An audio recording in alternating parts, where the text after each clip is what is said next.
Well, thank you very much indeed, Anne Widdecombe. And our final speaker is against the motion that the Catholic Church is a force for good in the world. He's the actor, broadcaster and author, Stephen Fry, a bit of an all-rounder really. Stephen can turn his hand to many things, very popular with his legions of fans. Stephen, let's hear your views, see how well you do in the popularity stakes with people in the Vatican.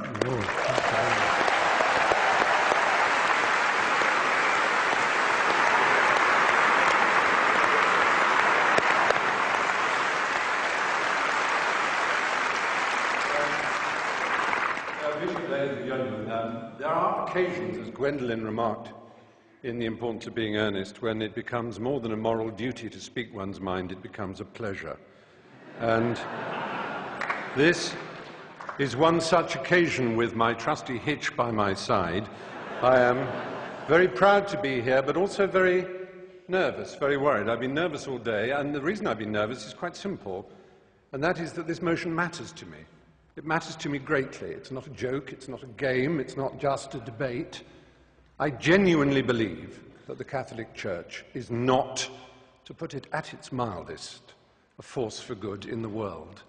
And therefore it is important for me to try and marshal my facts as well I can to explain why I think that. But I want first of all to say that I have no quarrel, no argument, and I wish to express no contempt for individual devout and pious members of that church.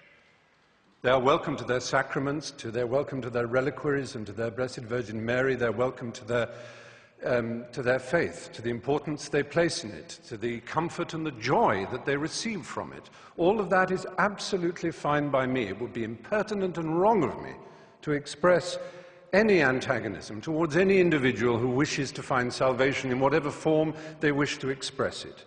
That, to me, is sacrosanct as much as any article of faith is sacrosanct to anyone of any church or any faith in the world. It's very important. It's also very important to me, as it happens, that I have my own beliefs. They are a belief in the Enlightenment. They are a belief in the eternal adventure of trying to discover moral truth in the world. Discover. It's a terribly important word to which we might return. It's a fight, it's an empirical fight. It's one that was begun in the middle of the last millennium. It's given the name the Enlightenment. And there is nothing, sadly, that the Catholic Church and its hierarchs likes to do more than to attack the Enlightenment. It did so at the time. Reference was made to Galileo and the fact that he was tortured for trying to explain the Copernican theory of the universe. That's history. History, as Miss Widdecombe has reminded us, is irrelevant. It's not important. All that matters now is that billions of pounds go out of this extraordinary institution to relieve the poor around the world and make the world a better place. History is of no importance whatsoever. Well, I beg to differ. History whinnies and quivers and vibrates in all of us, in this hall, in this square mile. Let's think about this square mile. I'll come back to it in a moment. But first, Christopher made mention of limbo. It seems so tedious and so silly, one of those little casuistic games that Thomists and others play. Aquinas and Augustine of Hippo both proposed this extraordinary idea that babies who were unbaptized would not know heaven. They also proposed the idea of purgatory, which doesn't exist in the Bible.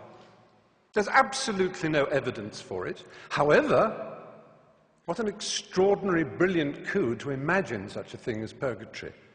That a soul needs to be prayed for in order to go to heaven, in order to turn left when he enters the aeroplane of heaven and get a first-class seat.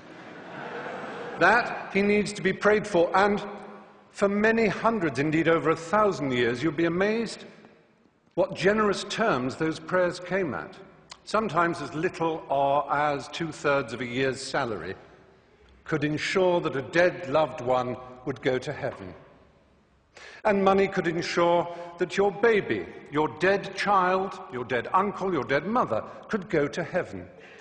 And if you were rich enough, you could have a chantry built, and monks would permanently sing prayers so that that existence in heaven for the child would go up and up and up until they were at the table of the Lord themselves. Now, all this is in the past and is irrelevant. I cede to Anne Widdecombe how irrelevant it is, except in one thing. This church is founded on the principle of intercession. Only through the apostolic succession, only through the laying on of hands from this Galilean carpenter, whom we can all admire, only from the laying on of hands to his apostles, to St. Peter, to the other bishops, all the way down to everyone consecrated in this room. Anyone ordained here will know they have this extraordinary power to change the molecules of wine into blood, literally, to change the molecules of paste bread into flesh, literally, and to forgive the sins of the peasants and the poor whom they routinely exploit around the planet. Only this church has this extraordinary principle that it is through these male priests, and only male priests, that this is given. It is a doctrinal fact. It is more than a doctrinal fact, it is a dogma.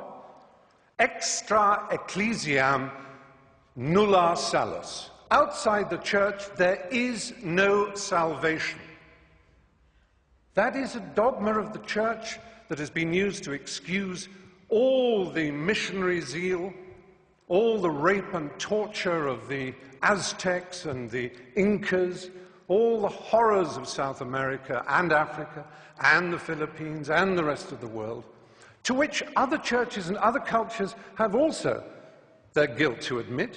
It's not unique to the Catholic Church, and I never said it was, and the motion doesn't say it was, or at least the opposition of the motion does not arrogate to the Catholic Church uniquely this sin.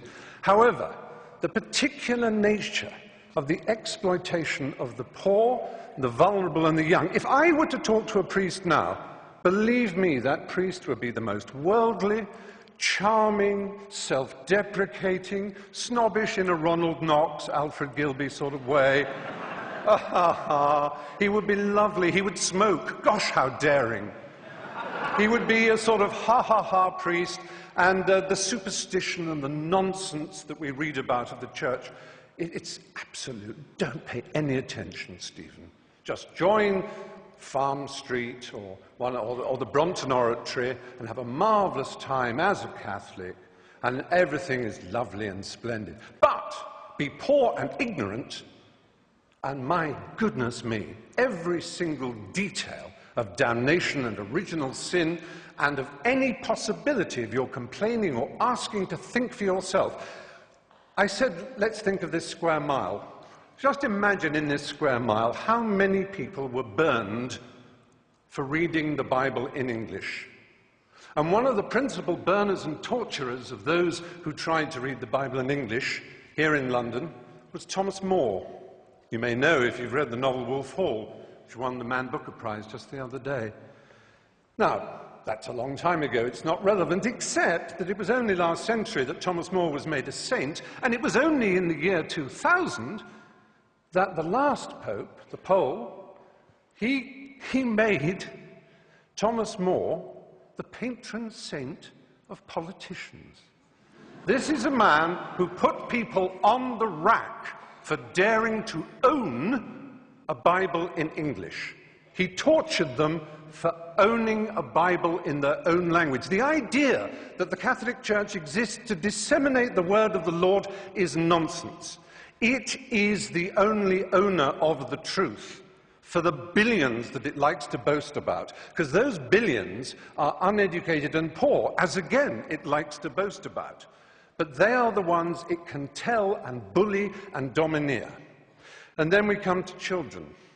Well, it's all very well to say the world didn't know better. The world had no knowledge of how dangerous a crime child abuse was. I want to read you some of the words of Ratzinger, the current Pope. Staggers me to admit that he is the head of state of a country. Incidentally, Anne Widdecombe said, "We didn't have the power of a nation-state." Yes, you do. You are a nation-state. Yes, I wrote it down. You mentioned that.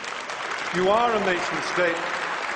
And it is no accident that the UN Cairo Population Conference, when they were trying to do something about the world's population spinning out of control, Vatican City, as a nation-state represented at that conference, made a joint statement with the Islamic countries of the world, notably the most extreme Islamic countries of the world, led by Saudi Arabia, and it began, "On behalf of the revealed religions of the world, ...